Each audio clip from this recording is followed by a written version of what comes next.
जलदेव का जन्म इसलिए हुआ क्योंकि उन जल का वृष्टि करना है। पर भगवान गणेश का जन्म क्यों हुआ है? गणेश के प्रागट्य का कारण क्या है? भगवान गणेश जी क्यों प्रगटे हैं? किस लिए? कोई कारण होता है तो फिर कोई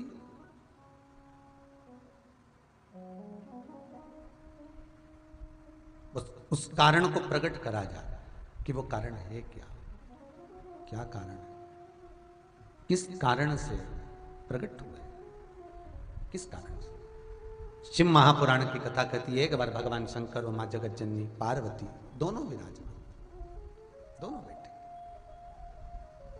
आज भी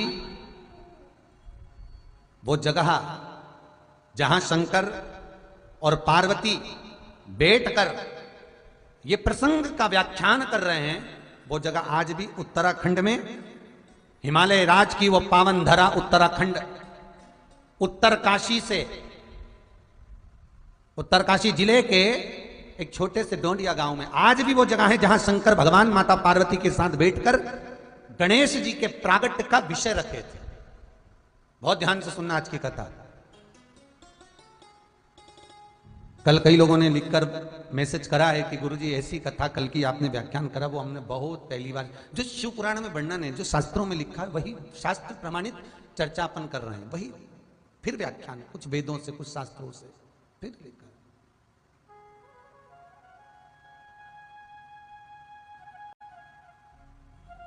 कभी उत्तरकाशी जाएं तो वहां जाकर पूछना कि जहां गणेश जी का माथा कटा था, सिर कटा था, हमें वहां जाना है।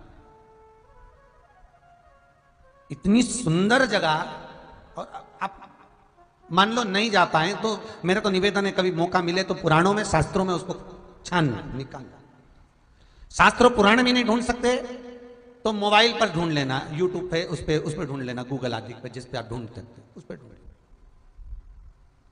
शास्त्र प्रमाण नहीं निकाल सकते तो उसमें निकालना जहां गणेश जी का मस्तक कटा। इतनी सुंदर, इतनी रमणीय, इतनी आनंदित भूमि, इतनी सुख देने वाली भूमि, जहां शिव और पार्वती विराजमान है। उत्तरकाशी क्यों कहते हैं इसको उत्तरकाशी? उत्तराखंड में जो बसी है काशी, इसको उत्तरकाशी क्यों कहा गया? क्योंकि ये गंगा, यमुना और पार्वती, इन तीन नदियों का मायका है उत्तरकाशी।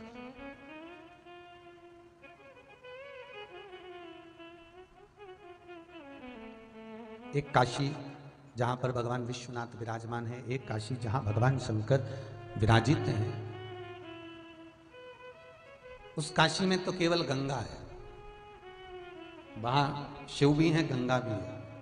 पर उत्तर काशी जहां पर भगवान शंकर विराजमान है और गंगा यमुना जहां मायके में आती हैं भगवान शंकर को लेकर, वहां फिर जो चर्चा प्रारंभ होती है,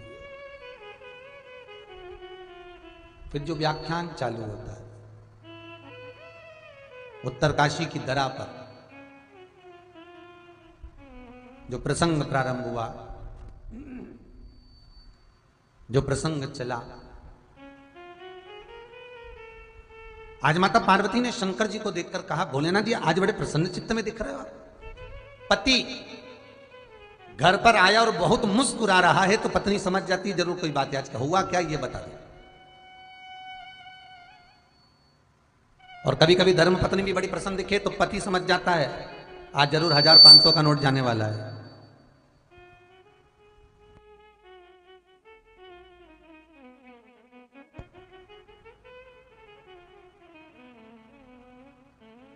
पत्नी भी समझ जाती है। अगर पत्नी ज्यादा मुस्कुरा रही है, पत्नी के चेहरे पर ज्यादा प्रसन्नता है, तो पति जान जाता है कि जरूर 1000-500 रुपये आज कटने वाले हैं। महाराज इसकी प्रसन्नता बोल रही है कि कुछ ना कुछ बात जरूर है, कुछ चित्तवृत्ति जरूर है, जरूर कोई प्रसन्न है। माता पार्वती ने भगवान शिव के चेहरे पर प्रसन्नता देखी। माता पार्वती ने भगवान शंकर के चेहरे पर प्रसन्नता देखी तो माता पार्वती ने शिव जी से पूछ लिया, आज आप बड़े प्रसन्न नजर आ रहे हो, बड़े प्रसन्न दिख रहे हो, आपके प्रसन्नता का कारण क्या है? आपके प्रसन्नता का मूल कारण है क्या? क्या क्या? क्यों इतने प्रसन्न? भगवान शंकर कहते हैं पार्वती आज मैं तुझसे केवल कुछ मांगना चाहता हूं, तुझसे कुछ मांगना चाहता हूं। बोलो प्रभु। मैं तो सोचती थी कि केवल मैं ही आपसे मांगू, परंतु आज आप मुझसे मांग रहे हो, ये बड़ा विचित्र प्रसंग है। आप मुझसे मांग रहे हो? हाँ पार्वती, आज मैं तुझसे कुछ मांगना चाहता हूं। ओम नमः शिवाय, ओम नमः शिवाय, हर हर भोले नमः शिवाय। ओम नमः शिवाय, ओम नमः शिवाय, हर हर भोले नमः शिवाय। त्रिकालदर्शी कैलाशी अविनाशी शिव आप? हाँ प्रभु बोलिए क्या चाहिए आपको, क्या दूं मैं आपको? भगवान शिव कहते हैं पार्वती, इस संसार सागर में असुर राक्षस बहुत बढ़ गए, बहुत बढ़ गए।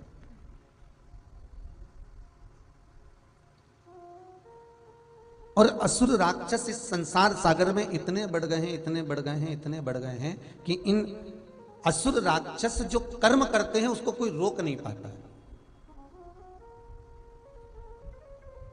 भगवान गणेश के जन्म का कारण समझ लेना, बहुत ध्यान से सुनना, बहुत भाव से श्रवण करना, बहुत भाव से श्रवण करना, बहुत भाव से।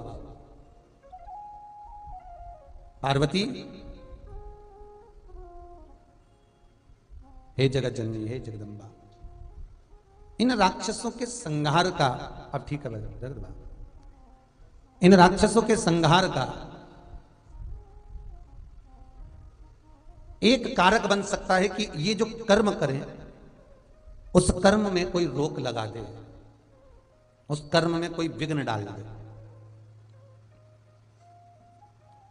और यदि कोई विघ्न डालेगा तो इनका जो किया हुआ कर्म है वो अपने आप नष्ट हो जाएगा।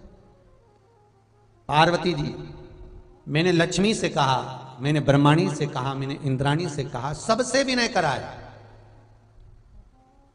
पर कोई ऐसे बालक को प्रकट नहीं करना चाहती कि जो विघ्न डाल सके।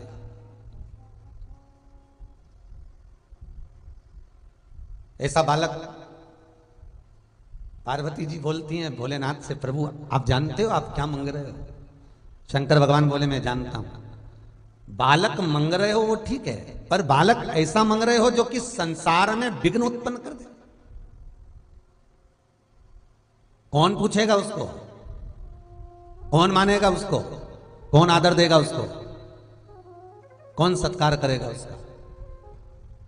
कौन आदर करेगा उसका? आप मांग भी रहे हो तो क्या मांग रहे हो?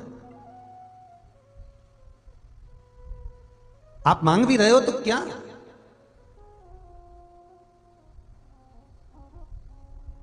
पार्वती, तेरे सिवाय कोई यह कार्य नहीं कर सकता, ये मैं जानता हूं, ठीक है। पार्वती जी ने भगवान श्री शिव से एक निवेदन करा। एक काशी गंगा के घाट पर बसी है, उस काशी में बैठकर आप तप करना, और दूसरी काशी ये उत्तराखंड की भूमि पर, ये हिमालय पर, ये पर्वतों पर मैं बसाती हूं। वो काशी जो उत्तर प्रदेश में है, गंगा के घाट पर है, जहां विश्वनाथ विराजमान है, वो काशी मेरे शंकर ने बसाई है। और जो उत्तराखंड में गंगा की गोद में, यमुना की गोद में जो काशी बसी हुई, गंगा और यमुना के स्वरूप के पास में जो काशी बसी, वो मेरी मां जगत जननी जगदम्बा पार्वती बसाई है, मेरी माता। और किस लिए? शिव महापुराण की कथा कहती है उसको बसाने का कारण क्या था। जब एक काशी पहले से ही थी तो फिर ये काशी बसाने का कारण क्या है? तो शिव महापुराण कहती है वो उत्तराखंड में हिमालय पर पर्वतों की कंदरा में माता पार्वती उस काशी का निर्माण भगवान शंकर को हृदय चित्त धारण कर कर, शंकर की चित्त वृत्ति को शिवलिंग स्वरूप को अपने हृदय में धारण कर कर, हाथ में भगवान शंकर का शिवलिंग स्वरूप लेकर माता पार्वती ने हजारों वर्ष तक उस गंगा की गोद में, उस यमुना की गोद में तप किया। हजारों वर्ष तक तप किया, हजारों वर्ष साधना कर। ओम नमः शिवाय, ओम नमः शिवाय, ओम नमः शिवाय। मां पार्वती तप में लीन है। उत्तराखंड के मां गंगा और यमुना के मिलन बिंदु में, मां गंगा और यमुना के केंद्र बिंदु में मां काशी का निर्माण कर देती है, शंकर के स्वरूप को हाथ में लेकर।